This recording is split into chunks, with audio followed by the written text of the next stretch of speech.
And really looking forward to tonight's show. Fight Night Picks, !kicks. Make sure you head on over to the website, fightnightpicks.com. We've got all sorts of great stuff. The full card betting guide, the full previews, the podcast, episodes of Early Stoppage, and might I add, you should check out the store. There's all kinds of great products over there. We have the new shirts, new merch dropping all the time, including that new red Under Armour t-shirt. So head on over to the website, fightnightpicks.com. And as we always say, let's get into it. Fight Night Picks is brought to you by Vertiball. Head on over to their website. It's vertiball.com. And listen, it's an awesome product. It's a local company out of New Brunswick, Canada. So make sure you support those guys locally as well as Fight Night Picks. But they're the only mountable portable muscle massager. They can stick onto any smooth surface. They've got an industrial strength suction cup.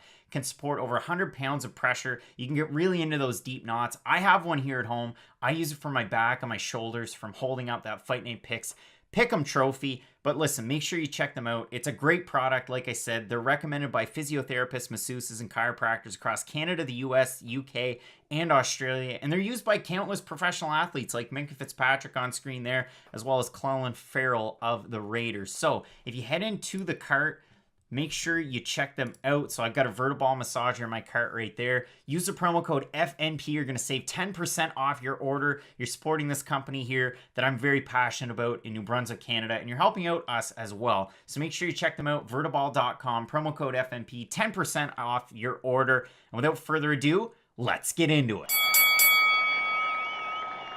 Ladies and gentlemen, recorded in Fredericton, New Brunswick, Canada.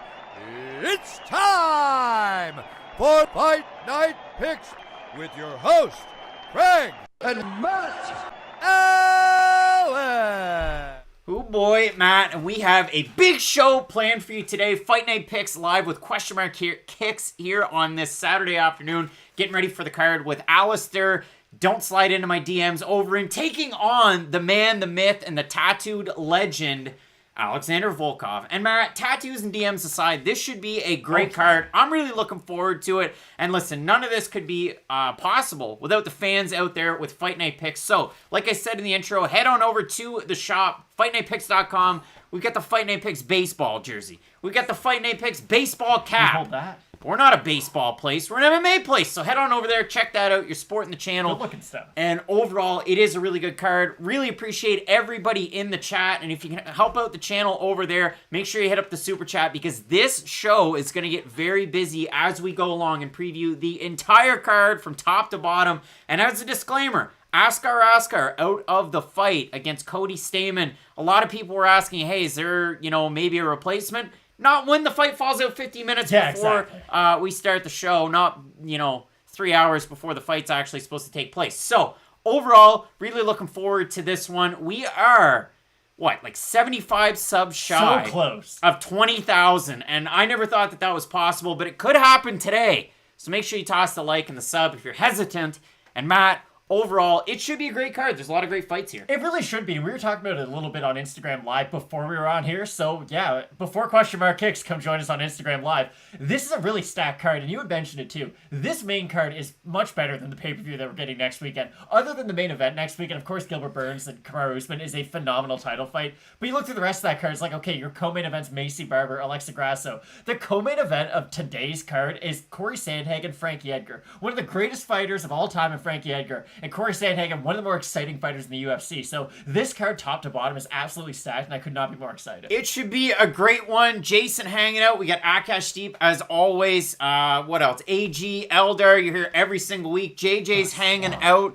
We've got No Please. You're watching wrestling right now, and Todd's hanging out as well. My Montreal Canadiens tied going into the third period. That's what we're watching. Thank you, McMinn hitting us up in the super chat with the $10. So, Matt, as we always do with Kicks, we start from the bottom. Now, we go from the bottom of the card all the way back up to the top. If we start a couple hours early, it gives us some extra time to pop in and out of the chat to have the conversation with you. But also, we get to spend a little bit more time, and maybe we have some changes on our picks.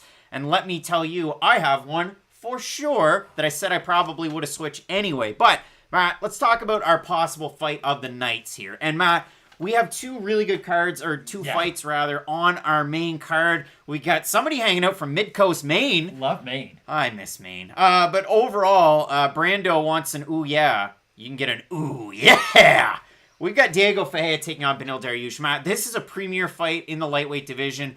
A win for one of these guys really means a lot. You lose this fight, you're in trouble. And for Carlos Diego Ferreira losing the first bout, well, then he would go on to get knocked out by Dustin Poirier. And then he didn't really fight a whole lot. So he had a long time to try and kind of make his way back up. Whereas Beneil Dariush won some and he lost some. I mean, he obviously won more than Diego Ferreira.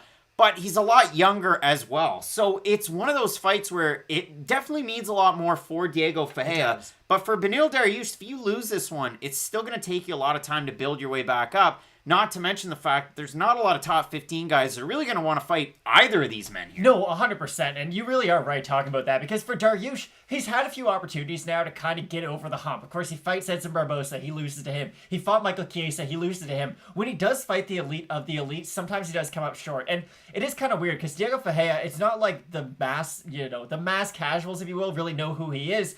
But the hardcore fans are well aware of who he is. He has sort of that wet blanket game, but he will go for submissions constantly. He is a really good striker if he can't get his takedowns. And that's what's so weird about this fight and what's really exciting about this fight.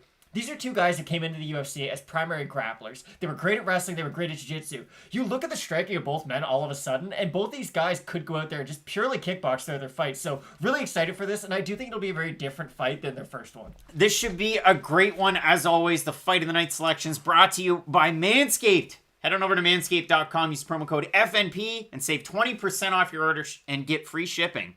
Manscaped.com, promo code FNP. Your balls will thank you. And Bree's got a lineup ready. Scott McCain's hanging out saying, let's go. Giancarlo's saying, any bets? I'm going to get to those later on in the show. I've got a pretty simple two-leg parlay, as I normally do on these weekends. And they've hit every time. I got to say that. You might be a little bit disappointed in the picks, but they hit every single time. So, if I'm looking at this fight, Matt, between Alessandro Pantoja and Manel Kape, I think this is an amazing fight. I think this should be a great one because for Manel Kape coming into the UFC, wonderful boxing, switches stances very well. For Alessandro Pantoja, while defensively, he might not be the most sound. A, the guy's a wild man. B, he could strike very well. And his ground game's not too bad. I think this is a great fight. Oh, it really is. Pantoja kind of reminds me of what John Lineker was a few years ago, where you don't really want to fight him, but he's always going to have an exciting fight. He can knock people out at 125, which isn't something you see all that often. He's got one-punch knockout power. He's got great submissions. There's one sequence in the Askar Askarov fight where he goes between his legs to take his back. It's just beautiful grappling from Pantoja. But like you had mentioned, he is hittable, and against a guy like Manel Kape, Kape can really crack you and put you down with one shot. This should be an exciting fight for as long as it lasts. And again, to pay a little bit of homage to the great John Lineker, this could be one of those John Lineker Francisco Rivera fights where it's just, we're going to throw bombs until someone ends up falling down. So I'm extremely excited for this fight. The Road Tree Resistance 95 with the $2 saying, who you boys got? Jan Adesanya and Ngannou Stipe. I mean, it's early, but I've got Ngannou to beat Stipe, and I'm kind of undecided on Jan Adesanya. Ryan Gerald asked me here recently. I said Adesanya, but that's a tricky one. I'm going to go Adesanya and Ngannou. Again, we're so far out that it's going to take a little bit longer, but I'm pretty comfortable with those picks. All right, Matt, so we'll switch it over to our full card, fight card menu. That chat is going to get crazy, and again, everybody knows if they miss one, we'll go back through at the end of the show and we'll have a chance to kind of talk everything over. But again, like everybody's saying, overall, lots of great fights here. Of course, Overeem and Volkov should be a good one. And there's some people with Pantoja. There's some people with Dariush saying Stipe all day. Glenn is saying, Matt, let's talk about Ode Osbourne taking on Jerome Rivera. And the first thing I want to say is with that little two-leg parlay, my first pick on that parlay is Ode Osbourne to get a win. I got him at minus 225 to get the win over Jerome Rivera. Coming in on short notice, replacing my guy, Denis Bondar. Not related to Roberto Bondar. I'll take that to my grave. But overall, you looked at Denis Bondar, really good wrestler, really sneaky wrestler. So you have to think a guy like Ode Osbourne, who's already gotten ready for a fight against Jerome Rivera, probably had that wrestling defense shored up. For Jerome Rivera, he's a really good grappler, but we've seen him on his back in the UFC and not have a ton of success. Exactly. He's busy with the elbows. He'll throw the single strikes. Who have we seen that from recently? I want to say in one of the higher up main card women's fights, we saw a fighter get taken in the back. And Marina Rodriguez is a fighter that does that. There's another good one. But you look at Jerome Rivera, he's thrown all of these kicks, but they, they're good. He throws about a third to the head, third of his strikes to the head, a third of his strikes to the body, a third to the legs. Ode Osbourne, sneaky guy to try and fight, though. Oh, he really is. We talked about the striking of Ode Osbourne, and it is interesting. You go back, you look at his record, a lot of submission wins, but he is one of those fighters where he's got such good striking. He knows you're going to try to take him down, so he's got a really nice guillotine. It will be interesting, because we did talk about this before. Rivera's fought guys just like Ode Osbourne in the past, and he hasn't done all that well against them. You look at how he did against Tyson Nam, gets knocked out. You look at how he does against the other Figueiredo. He just got to get outstruck, and his ground game's not at such a high level where you can't, where you have to avoid the wrestling at all costs. You can take him down and hold him down. I'm not recommending Ode Osbourne shoots for any takedowns. We saw what happened to him against Brian Kelleher, but as long as Ode Osbourne goes in with a decent game plan, I think this should be a fairly good fight for him. I do too, and I mean, if we have a look at this one, let's look at Tapology first. We'll go over to at Fight Night Picks on Instagram in a bit, but 2,571 total votes over on Tapology, 83% with Osbourne, 52% predicting a decision win, 30% by submission. And again, like I said, at the odds, I had Ode Osbourne at -225 or thereabouts. He opened at -270. The line popped back up. Again, this fight was on 4 or 5 days' notice. Jerome Rivera opened +230. Now to +174 or thereabouts. And to answer the question that was over in the super chat, the one from the Road Tree Resistance, hopefully I got it. We did get your super chat going with Ngannou and Adesanya to answer your question.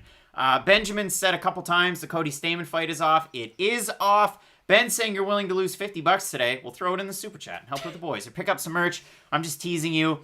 Remember when McGregor fought on an Ode Osbourne card? Yikes. Yeah, the Brian Kelleher fight. That was a tricky one. So yeah, I'm in agreement. I'm going with Ode Osbourne in this one. It's, one half of my little parlay that I have. And we will move on from that fight, Matt. We have Timur Valiev, the Lucky, making a second appearance with the UFC. And the Rodent Tree Resistance hitting us up again in the super chat saying watching from Spain for a long time. Keep it up. We appreciate you. I also saw somebody else up there that I wanted to throw out a hello to. We have Giancarlo from Peru. We also had This Wildlife. Oh, how's it going? Love tuning in every week. It's a ritual. I just hit myself right in the nuts and it hurts a lot. Oh, that hurt. Timur Valiev's taking on Martin Day, Matt. What can you tell us? So Timur Valiev, the much more well-rounded out of these two fighters, and it is interesting. Martin Day is a good example of a fighter where you kind of look at what he should do well, and you look at the components of his game, and you're like, wow, this is a really, really high-level mixed martial artist. He just hasn't really been able to pull it all together inside the cage, and it's really disappointing because you look at his striking background, you see some of the flashes of, we'll say, brilliance in short spurts inside the octagon, but again, he just can't put everything together. And with Martin Day, I don't feel like he is a Gilbert Burns type where it's like, okay, once he is able to really mix his martial arts, he'll be able to figure it out and go the whole way. Martin Day is a very good fighter, but I don't really think I have the same ceiling for him as I do with a Gilbert Burns. Timur Valiev is going to test him a lot in this fight because Valiev can just kind of get it done no matter where the fight goes, and we have seen Martin Day. He really likes to get into a rhythm where he's striking. With Valiev, he's never going to let you really establish that game plan. And Day does have a really good striking output. But again, it does kind of take him a second to get into the rhythm of things. Where Valiev could just keep the pressure going, mixing his takedowns with his own striking. I think he should be in for an easy fight. Even if Timur Valiev doesn't incorporate the takedowns, which, of course, we didn't really see him do it in the fight with Trevin Jones. And Trevin Jones on very short notice.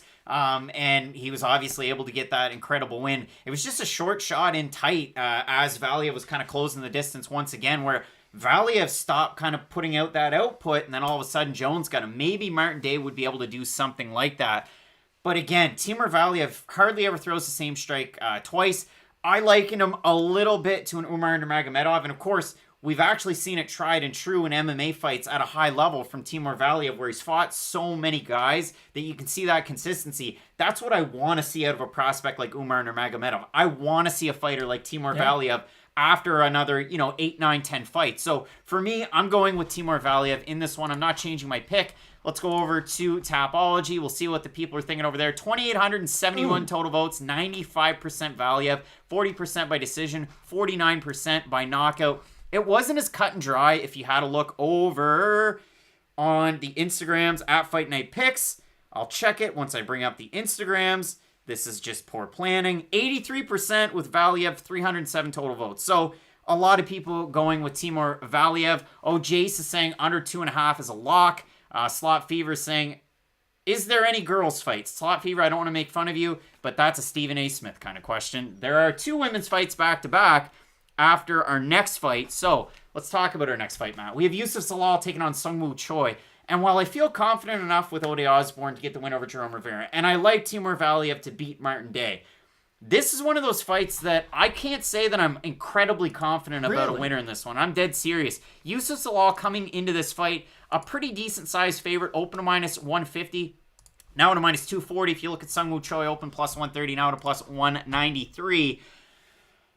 Seung Choi is a good striker. He really is. He's decent in the clinch. He has decent takedown defense.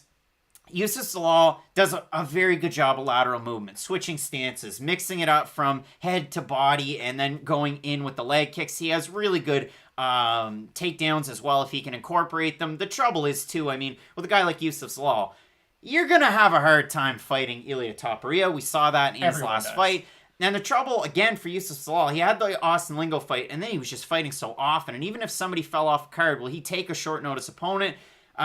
This should be a great fight overall, but what's your final takeaway on this one? I'm fairly confident in Zalal. I'll throw out, I've got a 3-fight parlay going. I have Zalal on mine. Again, he loses to Topuria. That's not that big of a deal. I really do think Ilia is going to be a top 15 guy for a very, very long time. I don't think that's much of a hot take coming from over here at Fight Night HQ.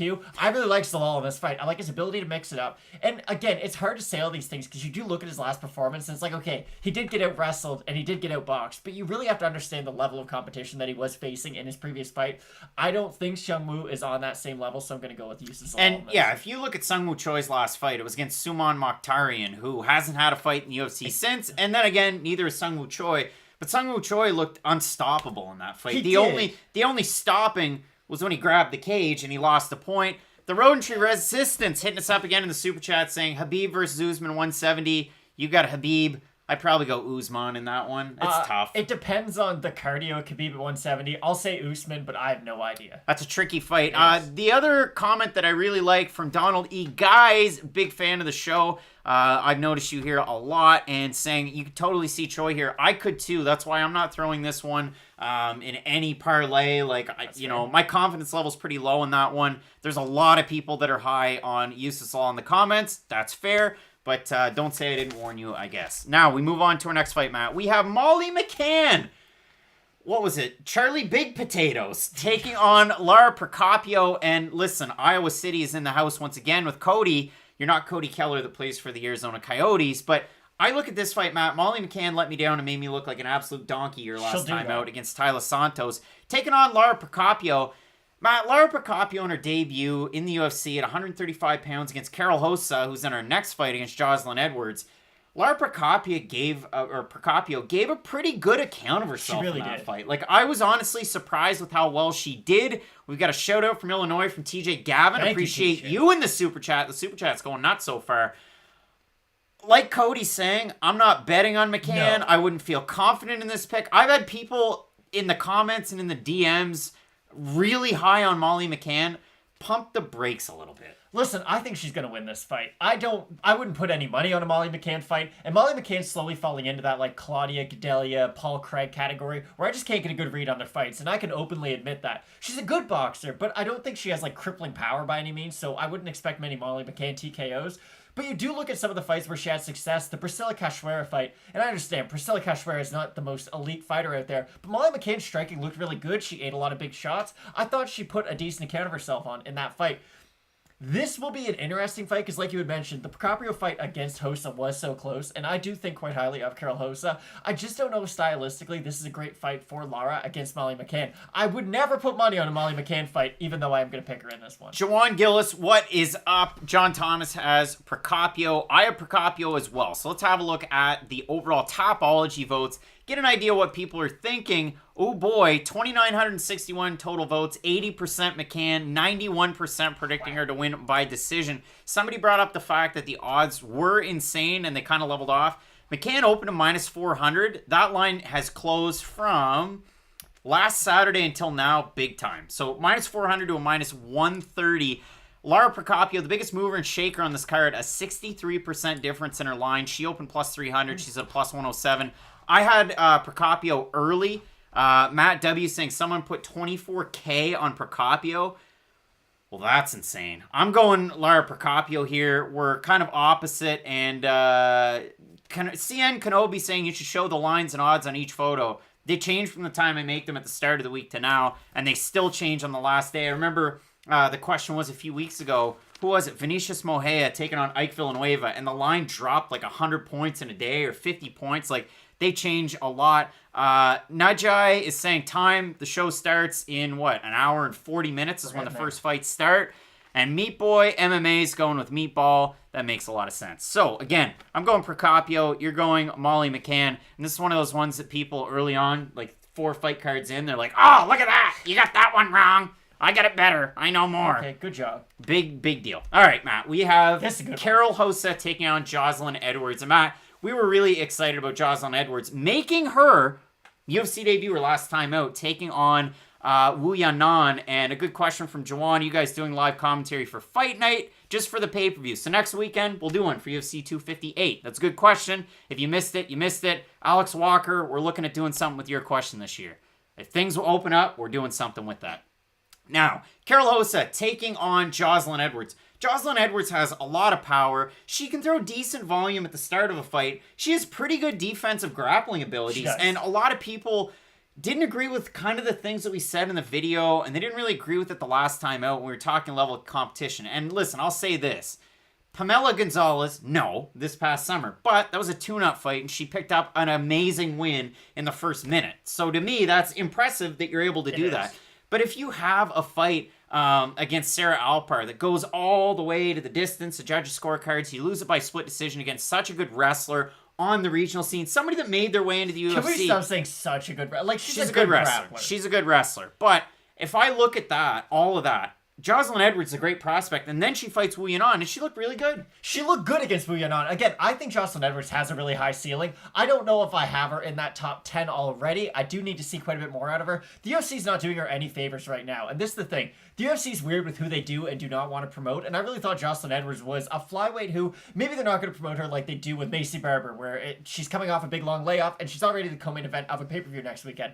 But they're making her fight 2 weeks after she just won up a weight class that she normally fights in. So Karol Hosa is not this thunderous power puncher by any means. She's not a really dangerous opponent to the effect where, oh, you're going to go out there and accept a lot of damage. But Karol Hosa does a lot of the things that Joselyne Edwards does well. She can stay on the feet. She can volume strike. She has decent grappling and decent defensive grappling. So Joselyne Edwards, the way I look at this fight is she's fighting a very similar fighter to herself. Just a fighter who is going to be a little bit bigger in the cage. So this fight, it's like a watered-down version of Rory McDonald versus Garrett Mousasi, where both guys do everything pretty well. It's just one's going to be bigger than the other. And Joselyne Edwards, frame-wise, is quite a large fighter. But Karol Hosa, the much more physically strong out of the two. So I do think if Edwards starts to have success on the feet, Hosa could just take her down. Yeah, and that's the thing. I mean, Karol Hosa, great at jiu-jitsu, really good striker. She can volume strike. Maybe there's not a lot of pop at the end of her shots, but still, at the end of the day, in a fight at bantamweight, she holds a lot of the cards. I know No Please saying Hosa Edwards is a good fight. Dev the Dude's got Edwards. We had Edwards in the fight against Wu Yanan and quite heavily had Edwards. I think I had a bet on the side going with Joselyne Edwards. Dar Swapman, you're an absolute donkey. So thanks for hanging out in the chat. And William, just take a timeout, buddy. Just hold on. So if we look at this one, let's have a look at the Tapology votes. Get an idea of what the people are thinking. Because again, this is a tricky one. 65% going Hosa out of 2,917 total votes, 90% by decision. If we look at the odds, Joselyne Edwards coming in, the underdog at a plus 175 at open. The line went all the way up to plus 200. Somebody put a lot of money on Edwards, and now it's been kind of so-so. She's plus 183 right now as an average over on Best Fight Odds. Karol Hosa, a minus 225 right now. So, again, I'm sticking with Karol Hosa. It seems like a lot of people are going Edwards. I do like Hosa as well. Again, if on the feet they're about power, the fact that Hosa could decide as to whether or not, or just really decide what range this fight's going to take place at, Hosa, worst case scenario, could just hold Edwards up against the cage, win minutes that way, and then just win a decision. So I like the pick. Yeah, let's go with that. We're both going with Karol Hosa here. And we'll move on, Matt, to a fight where when we did the video, Justin Jaynes had just been announced that he was going to take on Devonte Smith. So at the end of the video, I made a push for, hey, Justin Jaynes, in his regional scene fights, wrestled a lot. He wrestled in college. We know that he's a good wrestler, so on and so forth. And if he wrestles with Devonte Smith, there's a great opportunity for Justin Jaynes to win. And Matt, I mean, if I look at the odds right now as they stand, Devonte Smith, big favorite, open a minus 345. Really early money came in on Jaynes, and all week it's come back down. Devonte Smith minus 340. If you have a look at Justin Jaynes, he opened a plus 260, he's now plus 267. Then, right after we put our video out, Justin Jaynes goes, yeah, I'm going to knock his head off his block. What are you talking about, Justin Jaynes? Of course, switching my pick to Devonte Smith. Well, yeah. I don't see Justin Jaynes. You're taking on a guy who had major reconstructive surgery to his leg and he's been out for a year and a half. You wrestle him, you're probably going to win. But no, Justin Jaynes wants to go in there and fight like an absolute madman. And listen, you always kind of say, well, stick with what got you to the dance.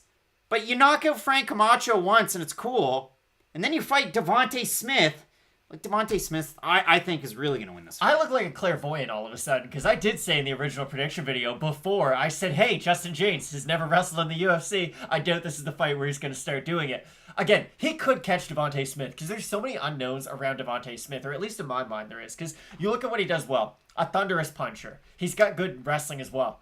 I just don't know how well he can take a shot, and the only time I've ever seen him face any sort of adversity in his UFC career, he did get stopped. Now, I understand it was a really weird fight with Commonworthy. I love Devonte Smith in this fight, though, especially if Justin Jaynes is going to go out there trying to knock his block off. Not the style that I would like to see Justin Jaynes take in this fight. I do think if he stuck to his wrestling, he would have a much better chance. I would still lean and pick Devonte Smith, but I'm definitely going to pick Devonte Smith if Jaynes is just going to go out there throwing hands. And that's the thing. I mean, Donald E. Guys brought up a really good point, too, about the weigh-in and the stare-downs. Devonte Smith kind of mean-mugging, like not really paying a lot of attention. You look at the fight here, and originally Devonte Smith was supposed to take on a decently difficult opponent in his reintroduction in Alex De Silva, and that would have been a really good fight. I think litmus test-wise, that was a good one. For a guy like Justin Jaynes, you lose a fight like this, and it's really tough to kind of book Justin Jaynes in another fight. Like, what do you go with there? I have no idea. Unfortunately, I'm not a matchmaker for the UFC. I wish I was, because the company would be better. But, yeah, it's a really weird position for him to be in, because, again, these short notice fights, we're not going to get the best version of Justin Jaynes, so it's always hard to judge, okay, well, he's lost a couple in a row. He is taking a big risk for the company. What is going to happen? Hopefully, if Jaynes does lose this fight, it's not the end for him in the UFC, but it is just a weird fight to take on short notice against a guy who's a very heavy power puncher, and you've been susceptible to getting hit in the past. It's a very tough fight for Justin Jaynes in this Jason one. Brings up a really good point, saying Jaynes actually has some powerful hands, but I don't think he can land that before Smith does. Man, Extreme Couture, not having a great year so far, except for Brad Tavares. Brad Tavares looked really good against dearly departed Antonio Carlos UFC Jr. fighter. Yikes. Matt, our next fight is a weird one, and this is one of the other ones. I wouldn't put a single cent of my own money on it. We have Mike Rodriguez taking on Danilo Marques. And Matt, for Danilo, he had a fight against Hadis Ibrahimov in his first time out, and they both looked terrible. Awful. And Mike Rodriguez, his last time out, listen, say what you will about the wins and the losses. It was a loss to Ed Herman by Kimura when his nuts were up in his chest for Ed Herman. It was the weirdest fight ever. Listen, I've never been kicked in the liver, never been kicked in the nuts, or I've definitely been hit in the nuts, though. And that fight was weird. That's all I have to say. Ed Herman probably should have lost by TKO in the second round. Old Slow Mike Rodriguez was not the recipient of his win bonus, if you will. Slow Mike's going to win this fight. Danilo Marques has not proved anything to me in his UFC career, and even if you go back and look at some of his other performances and do any kind of a deep dive on his record, he's never really fought a decent level of competition. The guys who we have beat aren't that good. And Hadis Ibrahimov, yes, he got that win, but Ibrahimov's, 0-4 in the UFC, and even his career's... Happy trails. Yeah, his career's a little dicey. The diciest, Brendan Schaub might even say. So I like Mike Rodriguez in this fight, not because I'm overly confident with what Rodriguez has showed me. It's just Danilo showed me even less throughout his UFC career. Dan Wilkins, Marcus is awful. Easy money on Rodriguez. Rodriguez, too, though. I mean... Listen, Lozon's is what it is. Sometimes they have a good timeout. Sometimes they have a poor timeout. So let's have a look at Fight Night Picks over on Instagram. See what the fans are thinking. And 69% on Slow Mike. 31% on Danilo Marques. That's 256 total votes for Slow Mike Rodriguez to 113 for Danilo Marques. Seems like a lot of people are going with Slow Mike. AG saying Marques upset of the night. Slow Mike can't wrestle. I'm not sold on Danilo Marques wrestling, though. That's a. There was a cool picture that came out, just side note, Slow Mike, where, he was like an amateur fighter. He's getting his picture taken with Alistair Overeem, and then now he's fighting on his card, which is very cool. Shows you how far he's come. Hopefully, but I do think Mike Rodriguez will be able to get this one done. I like his potential to get a finish a lot more than I like Danilo's. And that's really all I have to say about this fight. There's not a lot more in-depth analysis. Jace makes a great point. This is one of those, Mike's probably going to knock him out in the first round, but if he loses, you question your whole life decisions. Yeah. I have those every few weeks, and then the comments get mean, and then I just do my day. All right, Matt. This is one of my favorite fights on this entire card. A possible fight of the night. You have Beneil Dariush taking on Carlos Diego Ferreira, better known as Diego Ferreira. Matt, these guys fought 6-7 years ago now. To this point, it was 2014. Beneil Dariush winning a decision, getting a big win there. For Beneil Dariush, I mean, you look at it since they fought, it's 10-3-1 for Carlos Diego Ferreira, 6 wins in a row, and he had the one loss after the fight with Beneil Dariush, where he got finished by Dustin Poirier, your uncrowned champ. I think that's fair to say. By the way, this is an inside baseball. Matt doesn't even know this. Guess what I bought yesterday? What? Heartbeat hot sauce. Nice. And I got you a bottle of the Diamond Poirier hot sauce. So what I'm actually going to do with that, we're on the show and we like to have fun and we got some time. We're going to have a challenge on one of these cards where the loser has to chug just a shot of hot sauce. That's fine. Not a whole bottle. I'm better at predicting fights all of a sudden. We'll have fun with that, and not every time. So if we look at Diego Ferreira taking on Beneil Dariush, I am sticking with the pick of Beneil Dariush. But if Diego Ferreira decides to chain together some wrestling, it could get really interesting. I think this fight comes down to cardio. Just because you look, Diego Ferreira can volume strike. We saw that in the Mairbek-Tysonov fight. Tysonov himself is a very dangerous striker. You saw what Diego Ferreira was really getting his striking prepared for, if you will. Throws a lot more kicks now, can throw body kicks, head kicks, leg kicks. Good power from both sides. It's really odd, though, because he's a good wrestler, but not a great wrestler. And he is more of a wrestler than he is like a judo or a jiu-jitsu type of wrestler. He's not going just dragging you to the ground. He will shoot good double and single legs. I don't know if he's at the level of wrestling that Beneil Dariush is, and we haven't seen a lot of wrestling from Dariush, at least as of late. He is turning a little bit more into a striker, but oh my goodness, the striking of Beneil Dariush is good all of a sudden. He's got big power in his hands. He's got power in his kicks, too. He can take a decent shot all of a sudden. And stylistically, listen, Dariush is always going to have trouble with guys who are big punchers. Like, I would not favor him against a Dustin Poirier or a Justin Gaethje. But Diego Ferreira is not a murderous puncher by any means, so I don't know if he has the type of power that could drop a guy like Dariush. And if this fight is primarily a striking match on the feet, I like the cardio of Dariush, I like his counter wrestling, and I just like his striking more than Diego Ferreira's. I feel like, and this would be, listen, like, if they made Craig Allen matchmaker for one day, here's the fight that I would match somebody up against. The winner of this fight, and it won't happen, against Rafael Dos Anjos. I'd like to see that fight. I think that'd be a good one, but Dos Anjos probably gets McGregor or one of those, 8 to 10 guys that doesn't have a fight. So, Jaynes is saying, have you tried Poirier's hot sauce? I just ordered it, so I never tried it, but it is out of Canada, Proper so it should 12, show up quick. gone through a bottle or two of that. Yeah, Proper 12, you saw us over on, or maybe you didn't, on the McGregor and Poirier fight companion. There was a little bit at the end. Got a little buzz by the main event. If we have a look, Matt, at this fight over on Tapology, because I want to get a big sample size, 3,156 total votes, 68% Dariush, 44% by decision, 44% by knockout. That's interesting. And it's pretty much a pick'em fight, and it's been about a pick'em fight so far. Some late money coming in on Beneil Dariush. Trent Bossingham hitting us up in the super chat, saying, what's good, fellas? Excited for UFC. Here's your picks, thoughts. Cape getting the upset. Ode Osbourne, Dariush, Overeem, Sandhagen, Smith. I don't agree with 2 of them. Yeah, 2 of them. Yeah, I don't agree with the Cape fight. Again, the Cape fight is so 50-50 in my mind because either guy could knock out the other one. Sandhagen's weird because he's such a big favorite, but yeah, I can't disagree with many of those. All right, Matt. It should be an interesting fight. I think it's going to be a really good one. Oh, yeah. Let's get into our next one, Matt. Pantoja taking on Manel Cape. This should be a great fight. Yeah. Again, these are back-to-back fight of the night contenders. Like I said, maybe you go to bed after these 2 fights. Like, maybe you've just had enough. Your poor heart can't handle anymore.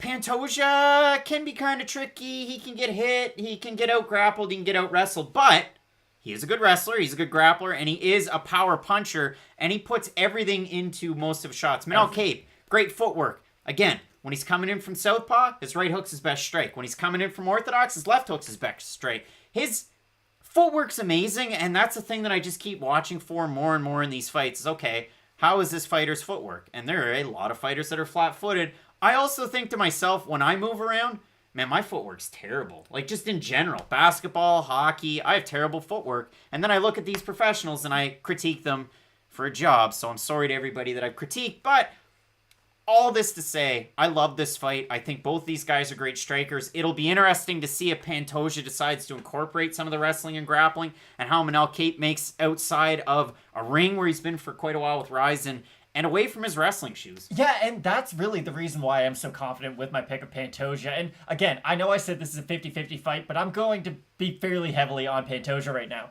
I think he's just going to go out there and starch Beneil Cape. I don't know why. I'm just way too confident about this fight. I really like the grappling of Pantoja if this does hit the ground. His submission game is extremely underrated because he is one of those guys who, no matter how good his ground game is, people know him for the power on the feet. They know him for the boxing. And that's always what he's going to play into. He's an of-the-night style fighter where every single one of Pantoja's fights, he's either going to knock someone out, he's going to be on the receiving end of a knockout, or it's just going to be a phenomenal back-and-forth brawl. I think his power is eventually going to get to Cape, and I do expect he's going to knock him down, maybe submit him on the ground.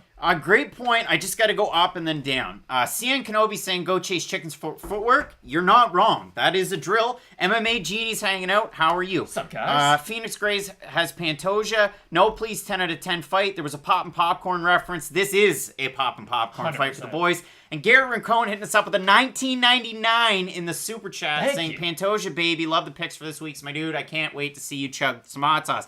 As soon as I have the hot sauce, I will chug it. I ordered a lot of it. Nice. I ordered a lot of hot sauce. I'm excited. Yeah, I actually have a coworker that's going to take some. I'm really excited to get this hot sauce. I got some stickers. I'm going to put them on the back of my laptop. You have no idea. I am a big hot sauce guy. So, yeah, I like that. Brandon Woodward saying, don't forget, Matt, speed does kill. Speed does kill. Michael Johnson taking on Clay Guida. Somebody else asked me, what was the second leg of your parlay? Well, you got to wait until the fight actually comes up. I've got this one to go the distance. So my two on that little two-piecer parlay, I think it's about plus 110 odds or plus 115 odds. I've got Johnson Guida to go the distance and Ode Osbourne. It's not very crazy. That's what I've got. I'm not putting a ton of money on it because this weekend it's more or less about enjoying the fights. So Michael Johnson taking on Clay Guida. Matt, Michael Johnson's last 5 or 6 fights, it's like, man, Michael Johnson should win these fights. And he's been a favorite in every single one of them. And he's been a heavy favorite in some of them, and he continues to lose or win, but mostly lose. Clay Guida has very competitive fights, but he hasn't looked good in his last 2 either. I know in the Jim Miller fight, they were getting into it until Jim Miller cracked him and submitted him. And then when he fought Bobby Green, he tried to incorporate his wrestling, but Bobby Green had great takedown defense, and I gotta say to Jace, I have some in my fridge. I've got some Da Bomb. It smells like garbage, and it's disgusting. Now, you're looking at this fight. Sup, just my 2 cents. What do you think about this one? It's a weird fight because I never thought in the history of me being on this earth I would say Clay Guida is going to beat Michael Johnson probably by decision, but this is the point that we're at right now in this Michael Johnson experiment that we're on. Michael, don't call me the Menace Johnson because of course he got rid of the nickname because he's taking things seriously. Michael Johnson moving down to 145 was one of the more just odd career choices, I guess. He was never a small 155er, and it just seemed like that got rid of the pop he did have on his shots, because he would land good strikes, but nothing would really happen. And if you do remember Michael Johnson, from his glory days at 155, he was putting guys down and away. Edson Barboza was at, you didn't think he'd go to 45 too? That is true, but the difference with Edson is he's still a good fighter. And with Michael Johnson, I don't really know if I can still say that about him. The streak that he's gone on has just been really disappointing. And the guys like Clay Guida do beat Michael Johnson at this stage of his career. You can out-wrestle him. He's going to outstrike you. He still has decent striking. He has okay boxing. But you're going to get taken down. And Michael Johnson's been known to get tired throughout his fights. I think Clay Guida's going to go out there and just do more than Michael Johnson. I think Michael Johnson's a better fighter than Clay Guida. I really do, especially in the year 2021. I don't think he's as active as a fighter as Clay Guida, and that's what's going to hurt him in this fight. For the fact that he is such a big underdog, I'm picking Clay Guida. All right, so I like the comment up there. It could happen 21. Businessman, you like Businessman Johnson in this one. Guida's always going to make things fun. I think so, too. I mean, Clay Guida always does make things fun. Let's have a look at the Tapology votes to get a good semblance of what MMA fans are thinking over on the site. And 78% going Johnson out of 300. A lot of, I just can't even read now. 78%. So there's a lot. There. 3,150. 31, goodness, we're both tired. Smokes. This has been tough. Yeah, I've got Michael Johnson in this fight. And listen, I see Scott McCain saying Guida for the upset. Wish you could like comments. I do too. I wish everybody that was watching right now was subscribed. We'd be over 20,000 at that point. Right there. And that would be amazing. But yeah, I'm in agreement with Rich. I'm in agreement with, who else? Gaz Boxing, Mr. Business, Michael Johnson.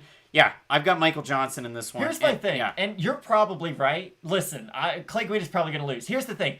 If you're Michael Johnson and you're at this stage in your career and you think changing your nickname is going to drastically alter your career. No, it's not changing. It's just dropping it. But still, he's like, oh, now I'm taking it seriously. You were already top 5 for years and you fought some of the best of the best. If dropping your nickname is really going to put you over the edge and finally make you elite, it's a weird mindset to have coming into this fight, I guess. I like Clay Guida. I don't love Clay Guida in this one, but I think this is oddly going to be one of the better fights on the whole card. A lot of people can't trust Michael Johnson. Listen, if I'm being 100% honest, I can't trust either of these guys, but I know that they both have decent cardio and they both tend to last, so that's why it's the second leg of my little parlay where I'm going with the over. Our next fight, Matt. Corey Sandhagen taking on Frankie the Answer Edgar. And if we're talking about cardio, Frankie Edgar has the best cardio I think I've ever seen in my entire life. And I don't think that's controversial. I also think that age 39, Frankie Edgar still looks good, and he looks good for bantamweight. Like when he weighs in, he doesn't look completely drawn out. Not like Aldo. It's a tricky fight when you're taking on Corey Sandhagen because he's long. The other thing about Corey Sandhagen, he gets rocked a lot. He gets taken down a lot. A lot of people, I saw that comment kind of floating around quite a bit, and it's true. He does get taken down a lot. But I will throw a caveat on that one, and I left that comment out there to the world. I didn't comment on it myself. I'll stop saying that word. Corey Sandhagen is one of those guys that can get taken down because his jiu-jitsu's good. He can get taken down because he has the belief in his head that I'm so good at jiu-jitsu that I can. He's not, though. This is the problem, and this is why I don't have confidence in Corey Sandhagen in this fight. He's good at jiu-jitsu, but Corey Sandhagen's not even a top 5 grappler at 135. I don't think he is. The way I look at Corey Sandhagen is his grappling's more in line with Dan Hooker's grappling, where if you take him down, he's going to go for guillotines. He has tricky submissions. But Corey Sandhagen, he's more scramble-based. I don't think he's trying to give up takedowns against guys like Rafael Assunção. I just think he's getting taken down, and that's my issue. We see him out-scramble some fighters, and then he runs into a guy like Aljamain Sterling, who he can't out-scramble, and he's not as good as him on the ground. Frankie Edgar's never been out-scrambled in his whole entire career. No one's ever been able to out-grapple him. People have been able to knock him out. You've been able to defend his takedowns and outstrike him. But the last way Corey Sandhagen wins this fight is by out-grappling Frankie Edgar. We're in some odd, bizarre world if that does happen. Could he go out there, land 5 left hooks to the body, crack him with an uppercut, and knock Frankie Edgar out? Of course he could, and that's probably how this fight's going to go. But for where the odds are right now, and the fact that I have seen Corey Sandhagen taken down in the past, I've seen him get hit, but let's be honest, Frankie Edgar's not putting a lot of guys away on the feet, especially not... He's really never been a big power puncher by any means, but he hasn't been putting guys away on the feet since his days really back at 155. I like Frankie Edgar by unanimous decision in this fight. It's weird because Corey Sandhagen is probably going to go out there and knee him in the head, and I'm going to look like an idiot. But Frankie Edgar's got the cardio to go 3 rounds easy all day. He's got the good wrestling, and I think that if he can just wrestle and make Corey Sandhagen not do things, the more Corey Sandhagen's doing, the better chance he has to catch your chin. I like Frankie Edgar's work rate in this fight. Garrett hit us up in the super chat again, $4.99. Don't sleep on Frankie, especially at plus 300 on Bovada. If we have a look, Matt, I mean, Bovada, there's other sites that have him as, a little bit more of an underdog. Let's see what the best one is. Plus 325 and 5 dimes. But if we do it as an average, Garrett, you're right. Plus 301 over on Best Fight Odds. And then for Corey Sandhagen, minus 391. That's insane. It is. It is. And he's really good. Like, Corey Sandhagen is one of the best fighters in the world. I use him all the time in UFC Online 4 just because no one else does, and I really like Corey Sandhagen. Stylistically, this is a weird matchup. And again, the only time I've ever seen him lose in the UFC is to Aljamain Sterling. Aljamain Sterling out-grappled him and out-wrestled him. That's the bread and butter of Frankie Edgar's game. So if anyone else out there is able to do what we saw Aljamain Sterling do to Corey Sandhagen, it's going to be Frankie Edgar. I really like Corey Sandhagen. I think he's probably going to win this fight by knockout. But from where the odds are, I just can't pick him. And then I look at Corey Sandhagen over in Tapology. 3,195 total votes, 81% insane. Sandhagen, 53% decision, 40% by knockout. I misread it in our original prediction video. I said there was like 40% that had him by submission, and then I went off on a tangent for a couple minutes, but it was by knockout. Frankie's been knocked out before. I get all defensive about Frankie not being submitted before, which is true. Okay. But yeah, I mean, I've got Frankie Edgar in this one as well. I really do think that his offensive wrestling is so good, and the fact that his striking's still there. Yeah, maybe he's a little herky-jerky when he's standing and he's moving, but overall, he can still get it done. He can still close distance. As long as he's not Marlon Moraes tired, he should be fine. I agree. And for Marlon, what is the downfall? He gets tired. Now he doesn't have a great chin, which we didn't really know going into that fight, but that's the big concern. You beat Marlon Moraes, and at the time that was a great win, But then we saw what Rob Font was able to do to him. And I'm not saying that Get loss... out wrestled and then knock him out. Exactly. I'm not saying that fight takes away from what Sandhagen was able to do, but that fight still stays in my mind. So I am going to pick Frankie Edgar. It's my final pick. I'm not the most confident in it. Again, Frankie Edgar's a big underdog for a reason. Corey Sandhagen is an amazing fighter, but I do like Edgar here. And he is the second leg of my 3-fight parlay. The last one, of course, the main event. All right, Matt. We have Alistair Overeem, the Demolition Man, and he will demolish your DMs. And he wants to know what your WhatsApp is. He's taking on Alexander Volkov. And Matt, full tattoo Volkov looked great his last time out. He's thick, too, all of a sudden. Like, Alexander Volkov was one of those heavyweights, kind of like Stipe. He'd weigh in, the 240 range. You're like, well, that's weird. He is 6'7". He could probably weigh a little bit more than that. And now, old back tattoo Volkov is here to stay. What he did to Walt Harris should be illegal. He beats the brakes off him in the first round, not even close, and then the second round front kicks him to the body, hurts him, and finishes him with a little bit of ground and pound. This fight's odd because I of course either guy could knock out the other on the feet. Overeem, ever since he has gotten trained with Curtis Blaydes after losing to him, has brought a much more wrestling approach to his MMA game. I have such a clear image of how this fight's going to go in my head, though, and I'm probably wrong, but when I say this, sometimes it comes true, so I'm going to go out here. I think Volkov's going to win the second round by TKO. I think he is going to clip Overeem with a big shot. We're going to see that classic Overeem kind of turtle up against the fence.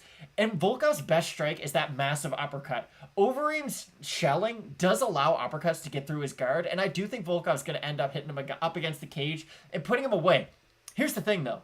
If Alistair Overeem takes him down with relative ease in that first round and just ground and pounds the heck out of Alexander Volkov, he's going to just keep on doing that for the rest of the fights. I don't expect a Jairzinho Rosenstrike-esque knockout from Volkov, but I just like Volkov. I think he is going to clip him with something in that second round and then put him way up against the cage. I'm curious to get your pick on this, though, because I don't think it goes to the distance no matter who wins. It could happen, 21. Hitting us up in the super chat with the $9.99 saying, keep grinding 20K. You guys deserve it. Looking forward to these fights. I appreciate you. You got to toss us a like and the sub. If you're maybe on the fence... Like I said, I throw out those little 2-leg parlays, and they've been hitting. So I've got the over in Johnson and Guida, and I've got Ode Osbourne. And if it doesn't hit, I didn't put a lot of money on it, so I'm not too worried. But if I look at this one, Volkov coming in here, 265, thick boy Volkov with that slow as molasses uppercut straight up the middle. Though.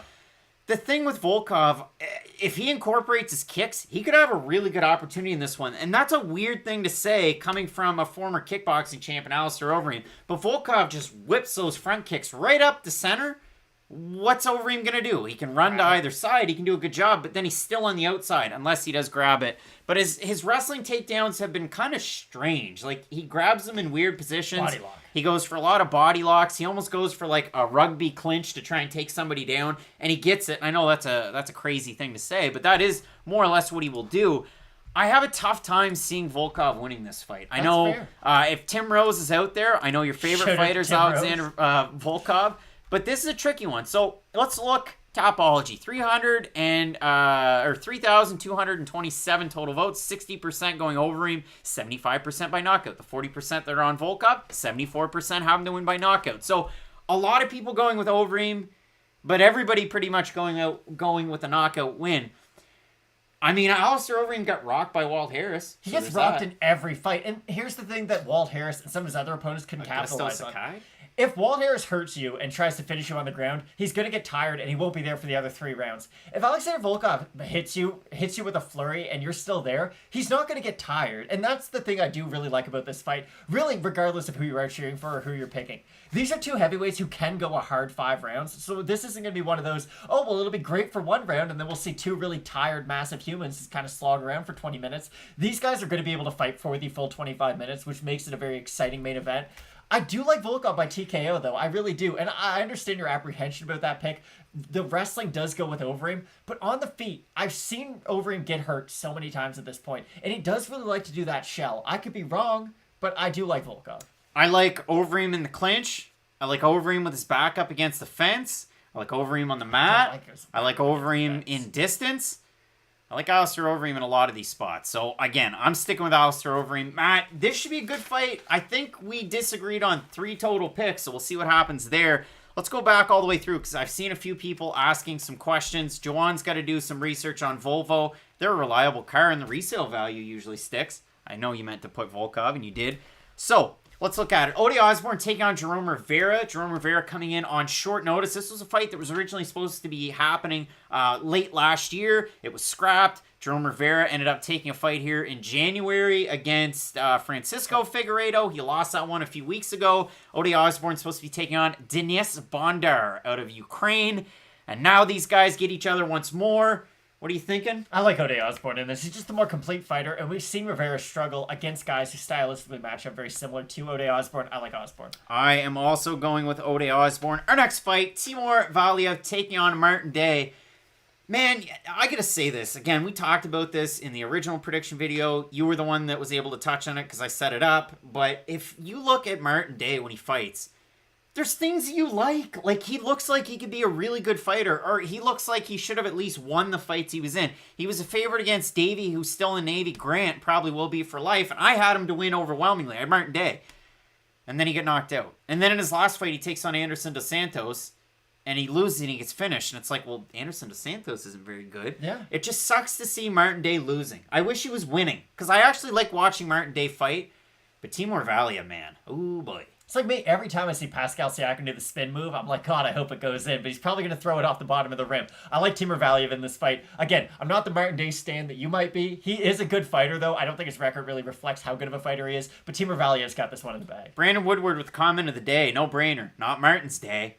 That's a good one. Yeah, I get Timur Valiev as well. Youssef Zalal taking on really tough out in Seung Choi. Matt, for Seung Choi, 1-2 in the UFC, but we got to talk about the losses. Movsar Evloev and Gavin Tucker. It's going to happen. Big Gavin fight coming up against Cub Swanson. Ooh, wow. Great fight. It's one that gets me up in the morning. Now, Seung Choi, Youssef Zalal. It's an exciting fight. It's better than half the fights that are next weekend's pay-per-view card. I've got Youssef Zalal in this one, but I don't have a ton of confidence in Youssef Zalal. You disagree. I'm fairly confident in Zalal. Again, I think he's the more well-rounded out of the two, and it's not like Choi can't catch him with a big shot. He is susceptible to being hit, but you look at the guy who he lost to. I have a lot of stock in Topuria. I don't think that diminishes what Zalal is going to go on to do in the UFC. I'm fairly confident in Zalal, and of course, that is the first fight on my 3-fight parlay. Andy, how are you doing? You've got Valiev to win in the last fight. And you also have Youssef Zalal here as I switch over. We've got Molly McCann taking on Lara Procopio. Matt, this is where we disagree on a pick. I have Lara Procopio to get the win. I like the volume. I like the wrestling that she can incorporate. She's got that tidy little jiu-jitsu black belt in her back pocket, and I think that's really going to help her in this fight against Molly McCann. And I can never pick Molly McCann to win a fight ever again. I can't pick her to win a fight ever. Well, I can't even really pick her to lose a fight ever, because if I think she's going to lose, she's going to end up winning. I have a really hard time saying whether or not Molly McCann's going to win. I like her in this fight. I do think her wrestling defense will be able to keep this fight on the feet primarily. And then Molly McCann as a boxer, again, she's not going to blow the doors out. She's not going to really impress you like a Canelo Alvarez, but she's a decent enough striker. I think she'll be able to pull off a decision win. Not my most confident pick, though, by any means. All right, Matt. You got Molly McCann. That's a tricky one. Let's get into the next one. We have Karol Hosa taking on Panama. Okay. Joselyne Edwards. And Matt, you told me to stop doing that in the first video, and then everybody commented and said you seemed to like it when I did it the second time. So now every time Joselyne Edwards fights, I'll do it, Matt. Really I love to watch Joselyne Edwards fight. There's almost nothing that I love more. My wife. Joselyne Edwards. You doing love her these as much videos. as you love your wife. I like watching Joselyne Edwards fights, and they're a lot of fun. I think she is a great talent, but Karol Hosa holds a lot of the keys in this fight, and I have Karol Hosa to win. I agree. Again, Karol Hosa can do pretty much everything Joselyne Edwards can. Here's the great news. If Edwards comes out here, and if she can, let's say she finishes Hosa in like the second round, head kicks her, and looks phenomenal. We have a really exciting star on our hands right now who can fight in 2 separate weight divisions. So the upside for Joselyne Edwards to win this fight is there. I just think Hosa, again, if she wants to bring the fight to the match, she has the ability to. I'm picking Hosa, although it would be really nice to see Edwards win this fight. Sev3R333. Hey, you donkey. I put my head up. Come on. No headphones. Didn't bother you. Yeah, I got out of the mic. That was a professional thing to do. I've got Karol Hosa to win this fight. So, let's move on to our next fight, Matt. Devonte Smith taking on a really tough out in Justin Jaynes. Justin Jaynes taking this fight on incredibly short notice for Alex De Silva. Let go. Matt, again, if Justin Jaynes was going to wrestle, I think he'd win this fight. But Bleed Jaynes wants to go headhunting, and I think he loses against Devonte Smith.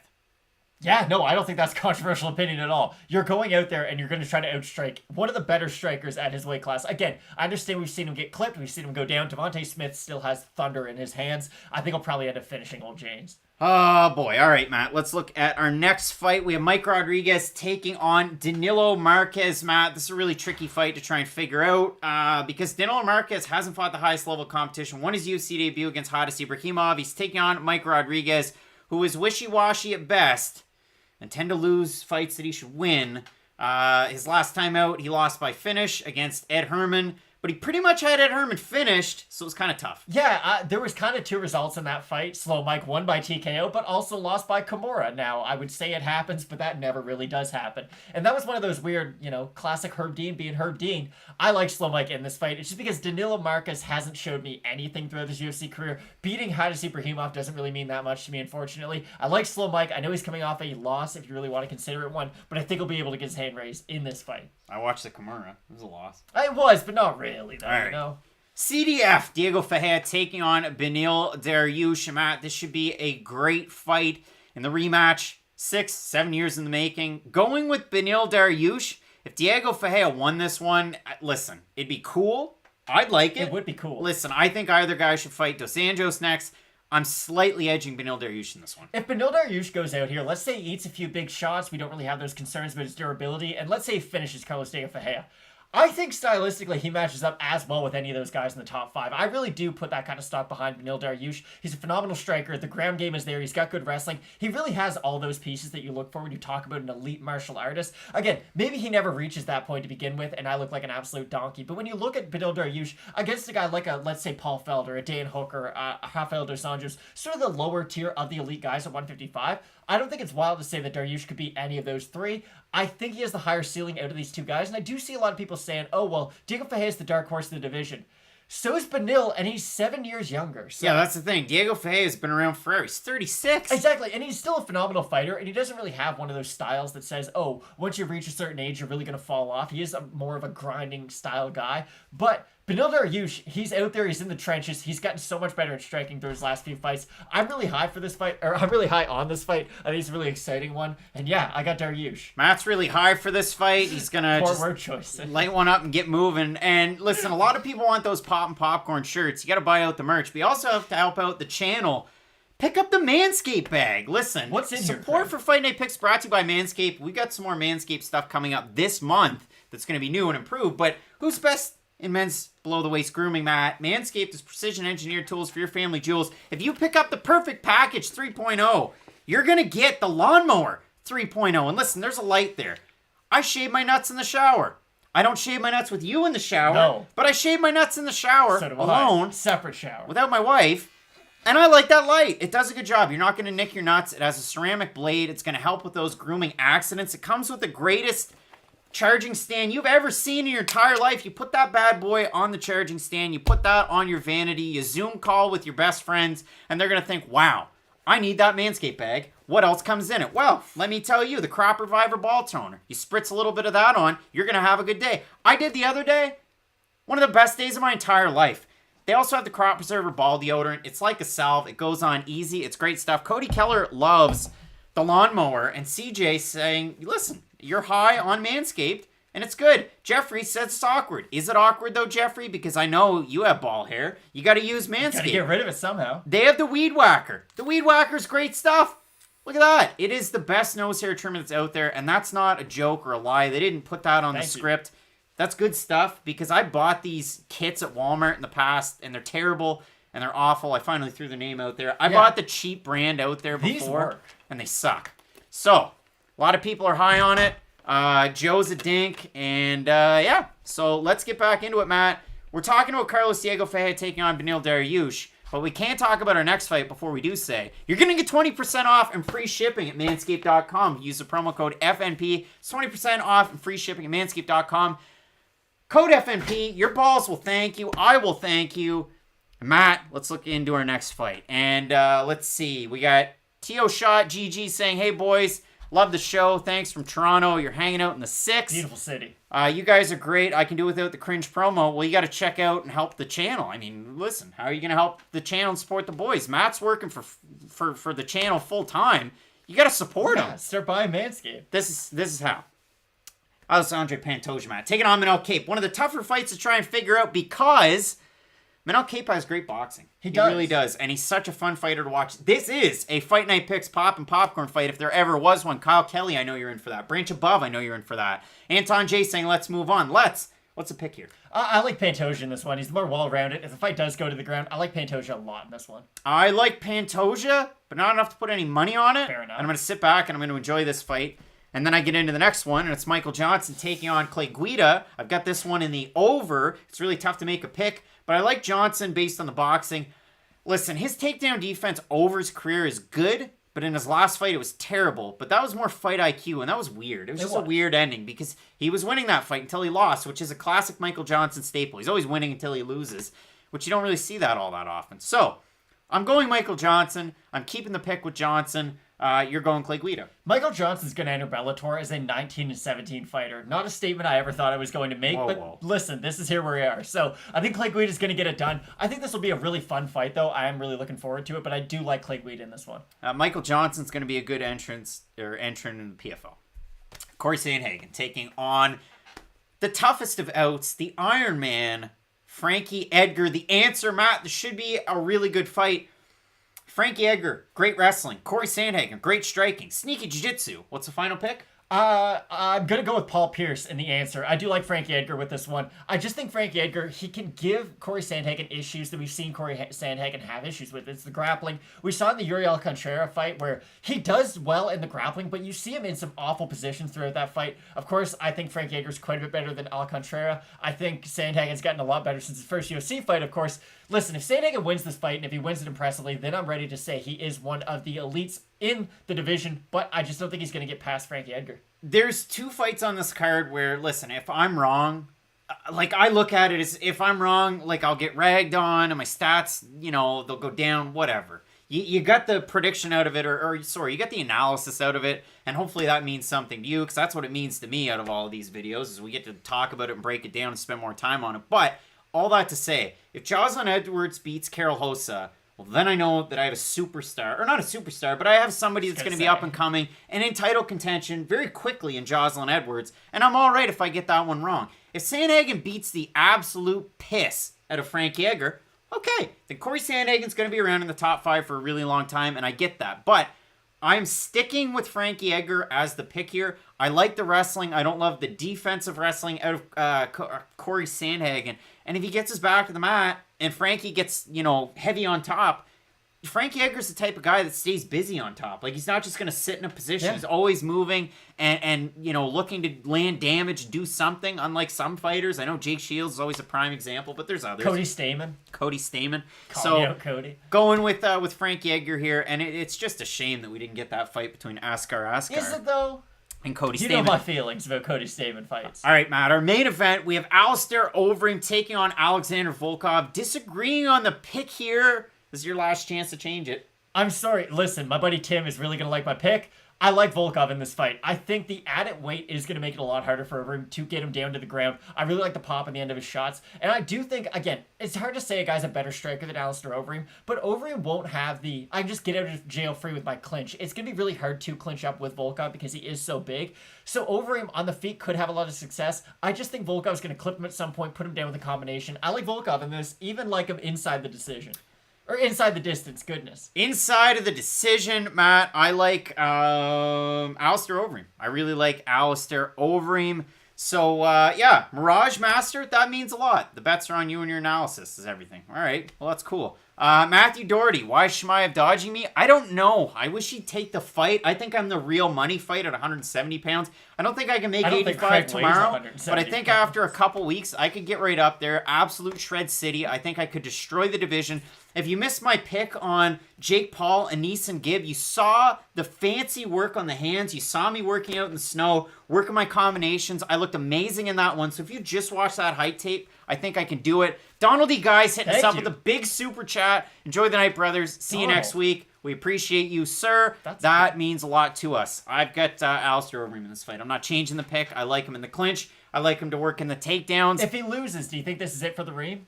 Oh, yeah, it's it for the Reem. He just goes back into the DMs. He slides back into the night. Then. You really got caught up on that one fact. I really did get caught up in that one. So, Matt, it should be a good card. We have it coming up. We're going to have our picks coming out very soon for UFC 258. I've already started on the graphics. Hopefully, I get the chance to get them done tonight. We can film them tomorrow. And if we can work quick, we can get them out tomorrow. So that's what we're going to aim for this weekend. I also have an episode of Early Stoppage banked, so that's going to come out tonight as well. I'm just going to throw that one out there. If you want to check it out, it's also available on iTunes and Spotify. We have all of those great podcasts over there. OJ saying, what do I think about Askren and Jake Paul?